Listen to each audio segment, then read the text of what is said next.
আসসালামু আলাইকুম সবাই কেমন আছেন? আশা করি সবাই অনেক ভালো আছেন। আমি আলহামদুলিল্লাহ অনেক ভালো আছি। সবাইকে শুভ সকাল। আজকের দিন সবার শুভ হোক এই কামনা করে ভিডিও শুরু করছি। স্কিপ না করে ভিডিওর ১ম থেকে শেষ পর্যন্ত সাথেই থাকুন। আশা করি গ্রামীণ লাইফ আপনাদের অনেক ভালো লাগবে। চলে আসছি সকাল, সকাল রান্না শুরু করে দিয়েছি। আজকে সকালবেলা রুটি, সবাই রুটি খাবো। তো ঘুম থেকে সোজা এসে কোনো কাজ করিনি। এখনো উঠান বাড়িঘর কোনো কিছুই ঝাড়ু দেওয়া হয়নি। সকাল, সকাল কেমন জানি আজ কিছুদিন ধরে আমার শ্বশুর-শাশুড়ির ভালোই খিদা লাগে। আর একটু অসুস্থ আছে যার কারণে বোধহয় খিদাটা তাদের একটু বেশি। তো আপাকে বললাম যে, "আপা পরে কাজগুলো করি। আজকে যেহেতু রুটি করব, আগে রুটিটা আগে বানিয়ে নিই।" তো সবাই মিলে রুটি খাওয়া-দাওয়া শেষ করে এখন বাজে প্রায় ৮ঃ০০। এত এত তাড়াতাড়ি আমরা সচরাচর আসলে খাই না। কিন্তু আমার শ্বশুর-শাশুড়ি খুবই শাশুড়ি তো খুবই অসুস্থ বেচারা। আমার শাশুড়ি তেমন ভালো খেতে পারছে না। তারপরেও নাকি তার খিদা লাগছে। পেটে খিদা থাকে কিন্তু খেতে পারে না। সকাল থেকে খাওয়ার কথা বলে, "আমার খিদা লেগেছে, আমাকে খেতে দাও।" যার জন্য একটু সকাল, সকাল রান্নাটা শেষ করে নিই। দুপুরের রান্নাটা করব একটু দেরি করে। ১০টা-১১টার দিক রান্নাটা শুরু করে দেব। তো এই দিয়ে চলে আসছি মুরগিগুলোকে ছেড়ে দিতে। আজকে উঠান কোনো কিছুই ঝাড়ু দেয়নি। বাড়িঘর একটু নোংরা আছে। কিন্তু প্রচণ্ড বাতাস মাশাআল্লাহ আজকের আবহাওয়াটা অনেক ভালো। একটু ঠান্ডা আছে, তেমন একটা গরম নেই। আর এই তো মুরগিগুলো দেখেন, এই মুরগিটা ওর নাম দিয়েছি ফটনাপটি মুরগি। কেমন যেন কালার। আমাদের এখানে একটু ভিন্ন টাইপের কেমন যেন চিতাবাঘের মতো ওর গায়ের কালার চিতাবাঘের যে প্রিন্ট গায়ে আছে সেরকম এই মুরগিটার। যদিও চিতাবাঘের মতো কালার না, কিন্তু ওরকম প্রিন্ট। তো ওর নাম দিয়েছি ফটনা-ফটনি। আমাদের এখানে এইসব মুরগিকে ফটনা-ফটনি বলে। তো ওকে দেখেন এমন পোষ মেনে গেছে যে একটু ভয় পায় না। সবাই ওকে খেতে দেয় না। আসলে ওদেরই বাচ্চা এটা, বড় হয়েছে। তো ও যখনই খেতে যায় তখনই দেখা যায় যে ওকে একদম তাড়িয়ে দেয়। যার জন্য আমি ২ দিন খেতে দিয়েছি। তারপর থেকে দেখেন এমনভাবে আমার হাতে উঠে খাবে। পেট ভরে খেয়ে দিয়ে নেমে যাবে। একটু ভয় নাই। তো সবাই দেখছে বাহ! এ ২ দিন এতদিন বাড়িতে ছিলা না, তারপরেও কেমন তোমার পোষ মেনে গেছে মাশাআল্লাহ। আমাকে দেখে একটু ভয় পায় না। এর আগেও আমি হাতে করে খাইয়েছি কিন্তু অনেকদিন পর এসেও আমাকে মনে রেখেছে। মাশাআল্লাহ সুন্দর হাতে করে খাচ্ছে। আর এদিকে মোরগ এসে ওর এত হিংসা হচ্ছে আমার হাতে খেতে দেখে ওর আর ভালো লাগছে না। তো একদম দৌড়ে এসে ওকে তাড়িয়ে দিচ্ছে। দেখছেন কি অবস্থা? নিবিড় দেখে তো খুব মজা পাচ্ছিল। নিবিড় বারবারই বলে সকাল হলে যখন আমি মুরগিকে খাইতে দেব তখনই ও আসবে। "আম্মু তুমি হাতে করে খাও।" ও দাঁড়িয়ে থেকে দেখবে। ও মুরগি দেখে অনেক ভয় পায় যে মুরগি যদি ওকে কামড় দেয়, কামড় বসায়। তো এদিকে দুপুর এখনো হয়নি, প্রায় 11:30 বাজে। এর মধ্যে আমার শ্বশুর এই তো মাছ নিয়ে আসছে। তো টমেরও মাছ শেষ হয়ে গেছে। টম তো ওইভাবে মাছ ছাড়া তো ভাত খায়ই না। টম মাংস একদমই পছন্দ করে না। মাছ হইলে ওর কোনো কথা নাই। তো পাঙ্গাস মাছ আনছে ওর জন্য, তেলাপিয়া মাছ এনেছে। তো এটাই ২-১ টা করে পিস ওকে মাঝে মধ্যে আমি লবণ, হলুদ সুন্দর করে সেদ্ধ করে দেই। ভাত দিয়ে মাখিয়ে দিলে মাশাআল্লাহ অনেক সুন্দর করে খায়।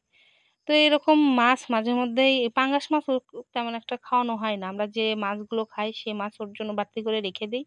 তো সেটা থেকেই ওকে খাওয়ানো হয়। তো আজকে আমার শ্বশুরকে বললাম যে, "একটু পাঙ্গাস মাছ এনেন তো দেখি ওকে খাওয়াবো।" ও খাবে, পাঙ্গাস মাছও খাবে। মাছ বলতে ও পাগল। যেকোনো মাছ হলেই হবে।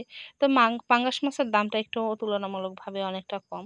তো নিয়ে আসছে এখানে ১.৫ কেজি ওজনের একটা পাঙ্গাস মাছ নিয়ে আসছে। তো সেটাই দেব। তো পাঙ্গাস মাছ আমাদের বাড়িতে কেউ খায় না, জন্য ওইভাবে আনে না। একবার খাইলে দেখা যায় কেউ খাবে না। যদিও খায় সেটা একদম কড়া করে একদম মচমচা করে ভেজে দিতে হবে বা পাঙ্গাস মাছের বড়া করে দিতে হবে। ওরকম করে দিলে আ সুন্দর পাঙ্গাস মাছ ওরা খায়। নিবিড়ও পাঙ্গাস মাছ পছন্দ করে। আর ছোটদের পাঙ্গাস মাছ খাওয়াইতে একটু ভালোও লাগে। কারণ কাঁটা বেছে দিতে হয় না। সুন্দর প্লেটে দিয়ে দিলে সুন্দর ওদের মতো করে খেয়ে নেয়। তো একজনের জন্য আর কি আনা হয় না। আমার শ্বশুর মাছ ভাজা ভালো বাসে। পাঙ্গাস মাছটা ওইভাবে না খেলেও ভেজে দিলে সবাই খায়। সবাই বলতে নিবিড়ের আব্বু একটু পাতে নিবে না। ওর প্লেটে একটু নিবে না বললেই চলে। পাঙ্গাস মাছ ওর একদমই পছন্দ না। ও যে চামচ দিয়ে পাঙ্গাস মাছ ধরবে সে চামচ খাবেই না। আমি বুঝি না কিসের জন্য। আমি যে পছন্দ করি না সেটা না। পাঙ্গাস মাছ সুন্দর করে রান্না কষিয়ে রান্না-বান্না ভুনা-টুনা করে দিলে সেগুলো আমার ভালো লাগে, খারাপ লাগে না। আমার মা মাঝে মধ্যে আমি যখন যাই, আমাদের ওইখানে আবার যমুনা নদীর আ ওইখানে যমুনার অনেক সুন্দর, সুন্দর মাছ পাওয়া যায় আমার বাবার বাড়ির ওইখানে। তো মাঝে, মাঝে না আমার বাবা যখন বাজারে যায় বড় পাঙ্গাস যমুনার পাঙ্গাস হলে সুন্দর করে ভাগ নিয়ে আসে। আমাদের ওইখানে আবার কেটে বিক্রি করে। অনেক বিশাল বড় যমুনার পাঙ্গাস মাছের আবার অনেক দাম। তো যখনই ২-১টা একটু ভাগ পায় তখন আমার আব্বা ১ কেজি কি ২ কেজি এরকমভাবে নিয়ে আসে। তো মাছগুলো কেটে রেখে দিলাম। আজকে হয়ে গিয়েছি আমার মনটাও অনেক ভালো। নিবিড়ের তো মহা খুশি। দেখেন নিবিড়কে দেখেই বুঝতে পারছেন। মানে বাইরে যেতে পারলে ওর যে এত খুশি। তো দুপুর পর আমরা প্রায় ৩টা ৩:৩০ টার দিক নিবিড়ের আব্বু হঠাৎ করে বলছে যে, "চলো একটু ঘুরে আসি।" ও আসলে এরকমভাবে কোনোদিনই আমাদের বলে না। ও ঘুরতে নিয়ে যায় না সেটা বলব না। কিন্তু ও ওইভাবে সময়ই পায় না। সময় পায় না জন্য ও আমাদেরকে ঘুরতে নিয়ে যায় না। তো হঠাৎ করেই আজকে বলতেছে, "চলো একটু ঘুরে আসি।" তো আমরা আজকে যাচ্ছি সিরাজগঞ্জ জেলায় উল্লাপাড়া থানা ছনতলা ব্রিজ ওইখানে। মার্শাল্লাহ এখন তো বর্ষার পানি। তো এখানে রেল স্টেশন ছনতলা এখানে ব্রিজ যে আছে নতুন ব্রিজটা করেছে, ওভার ব্রিজটা করেছে। মার্শাল্লাহ এত সুন্দর করেছে যখন এই প্রায় ৩-৪ মাস হলো আমি রাজশাহীতে যাই না। তো রাজশাহীতে গেলে তো এখান দিয়ে স্টেশনে যেতে হয়। তো তখন ওভার ব্রিজের তখন তো ছিল না, কমপ্লিট হয়নি। তখন নিচ দিয়ে যেতাম। তো আজ ১ম দেখছি আমি তো অবাকই হয়ে গেলাম যে এত তাড়াতাড়ি কমপ্লিট হয়ে গেছে। তো নিবিড়ার আব্বু বলল যে মাঝে মধ্যে আমি এখানে আসা লাগে। কাজের জন্য আসতে হয় অনেক সময়। আর নিবিড়ার আব্বুর এখানে এক বন্ধু আছে তার এখানেও কিছু কাজ থাকলে মাঝে মধ্যে আসে। তো আমি আসলে এই মানে রাস্তার কথা ভুলেই গেছিলাম। তো এই তো চলে আসলাম। বলতে একটু আ তেল নাই, গাড়িতে তেল শেষ হয়ে গেছে। তো এখান দিয়েই যাচ্ছিল বলল যে তেলটা তুলে নিয়েই যাই ভালো হবে। তেলটা তুলে নিয়ে সোজা এই তো চলে আসছি সনতলা ব্রিজ। মার্শাল্লাহ এত সুন্দর পানি আসছে আর প্রচন্ড বাতাস। যদিও অনেক গরম কিন্তু এই বাতাস থাকার কারণে একদমই গরম লাগছে না। মার্শাল্লাহ আবহাওয়াটা অনেক সুন্দর, তীব্র রোদ নাই। আর এখন বাজে প্রায় ৫টা, ৫:৩০ বাজে। তো সূর্য ডুবে যাচ্ছে। যার জন্য একটু এই সাইডটা করলে পারে অনেকটা আলো দেখা যায়। আর অপর সাইডে গেলে কেমন যেন অন্ধকার, অন্ধকার লাগে। আর একটু পরেই সন্ধ্যা নেমে আসবে। তো আমি নিবিড়ের আব্বুকে বললাম যে, "আমরা তো এসে শুধু যে নিচে দেখতেই পাচ্ছেন অনেক দোকানপাট উঠেছে, অ অনেক রেস্টুরেন্ট এখানে ২ টা রেস্টুরেন্ট আছে ওখানে কফি, চা, তারপরে ফুচকা, চটপটি এগুলো বিক্রি হয়। মাশাআল্লাহ অনেক মজাও লাগে। তো আমিও ব্রিজের উপরে কখনো এভাবে আসিনি। সোজা নিচে নেমে ফুচকা খেয়ে আবার সোজা চলে যাই। তো এখানকার ফুচকা চটপটি আমার খুবই পছন্দ। তো যার জন্যই সনতলা ব্রিজে আসা নিবিড় আব্বু জানে যে আমি সনতলা ব্রিজের এখানে আসতে খুবই পছন্দ করি। কারণ সনতলা ব্রিজের ফুচকা চটপটি আমার খুবই ভালো লাগে। একদম গরম, গরম দেয়। চটপটি ফুচকা আবার গরম, গরম না হলে আমার একটু ভালো লাগে না খেতে। তো এখানে আসলে একটু গরম, গরম খাওয়া যাওয়ার জন্যই আমি এখানে আসতে চাই। তো নিবিড় আব্বু নিয়ে আসলো ব্রিজের এখানে। মা ছেলে তো মহা খুশি। আমার ছেলে তো মহা খুশি। তো ভাবলাম যে ব্রিজের আগে একটু ঘুরে যাই। কারণ সন্ধ্যা হলে আর উপরের দিকে আসতে পারব না। তো বললাম যে নিবিড় আব্বু খাওয়া-দাওয়ার আগে একটু ব্রিজের উপর থেকে একটু ঘুরে আসি। একটু হেঁটে নিবিড়কে নিয়ে কিছু ছবি তুলি। নিবিড় তো অনেক খুশি। নিবিড় তো মহা খুশি। বাইরে ঘুরতে গেলে আমার ছেলের কোনো কথা নাই। ও ঘুরতে পছন্দ করে। ভ্রমণপ্রিয় আমার ছেলে খুবই। মানে সারা বছর যদি ওকে ঘুরানো যায়, ও একদমই মানে না করবে না। ও একদম সুন্দর মহা খুশি নিয়েই ও ঘুরতে আসবে। তো এই তো মা ছেলে আর নিবিড়ের আব্বুকে বলছিলাম একটু ভিডিও করে দেই। আল্লাহ! আমার মানে সাহেব একজন হয়েছে। তো এই বিষয়ে কিছুই জানে না। বারবার ভিডিও করছে আর আমাকে বলছে যে, "একটু দেখে যাও তো ভিডিও হচ্ছে নাকি?" একদমই পারে না।